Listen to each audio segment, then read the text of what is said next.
we have studied the parts of a plant.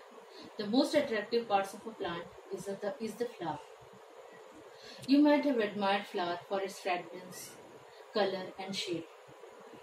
The flower is also known for its biological function, that is the reproduction.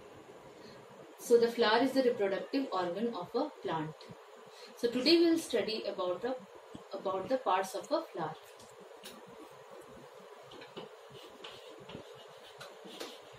Parts of a flower.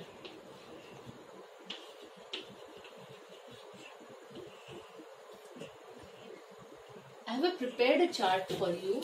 In this, there is a hibiscus flower, and the hibiscus flower is attached to the stem through the pedicel. The pedicel, at the tip, it is swollen structure, and it is called the thalamus. The thalamus bears all the four parts of the flower, that is, all the four whorls of the flower. The parts of the flower are arranged in the form of a whorl, that is, one inside the another. They are arranged in a ring-like structure, one inside the another.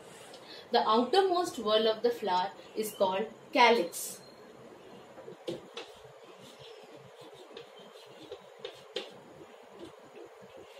The outermost whorl of the flower consists of sepals, green leaf-like structure, and it is called sepal. In a hibiscus flower, there are around 5 sepals. These sepals are green in color and are capable of performing photosynthesis. And when in bud, it protects the inner organs of the flower. The collective form of sepal is the calyx. So calyx, individual member, is the sepal. Now we'll learn about the second whorl of the flower. Inner to the calyx is the whorl of the flower, that is called the corolla. The total whorl is called corolla, and the individual member is called petal.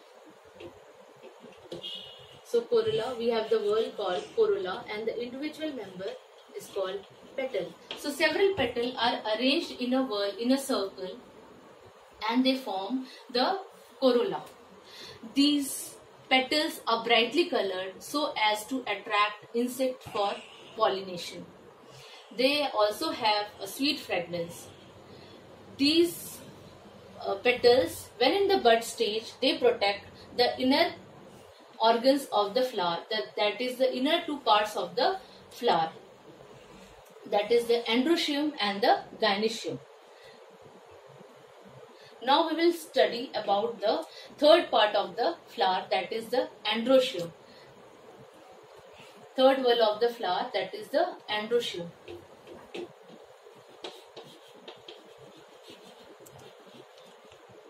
Androecium.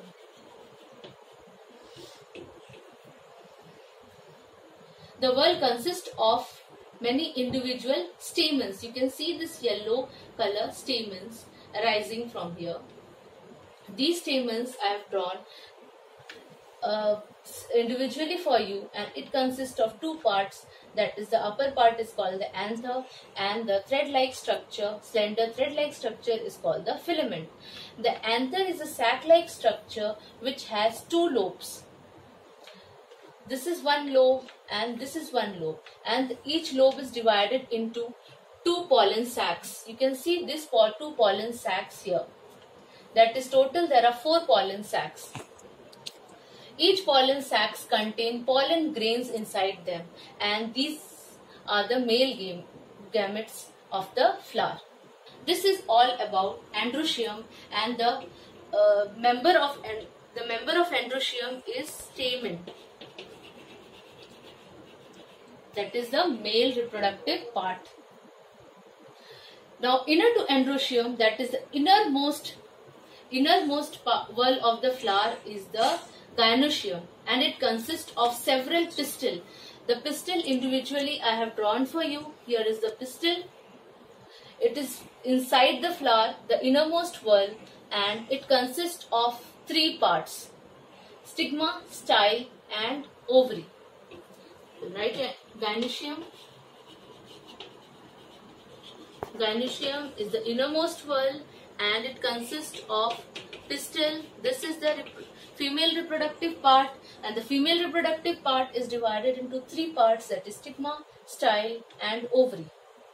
Stigma is a disc-like structure and it is sticky or feathery at the top, so that when the pollen grain lands, it sticks to it. And the style is a slender structure which connects the stigma to the ovary. Ovary is a swollen structure which has ovule inside it. Ovule is connected or placed inside by the placenta. This is all about the female reproductive part of the flower, that is the pistil. This calyx and corolla are the accessory whorls of the flower. They are called the accessory whorls of the flower.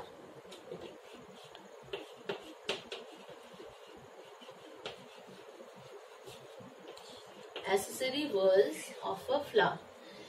And this androecium and gynoecium is called the reproductive whorl of a flower, because it contains the male reproductive part, that is the stamen, and the female reproductive part, that is the pistil. So what happens? What does the pollen grains do? The pollen grains get pollinated by the insect or certain pollinators and they land on the stigma. The disc-like structure, from here through the style it goes down to the ovary, where it gets fertilized with the ovule. After fertilization, the ovule becomes the seed and the ovary becomes the fruit. So this, as a result, the fruit is formed, and this fruit contains the seed. So this flower is the main reproductive part of a plant. So today we studied about the four parts of the plant, that is calyx, corolla, androecium and gynoecium, and all about the calyx and corolla are the accessory whorls and androecium and gynoecium are the reproductive whorls of a flower. Thank you.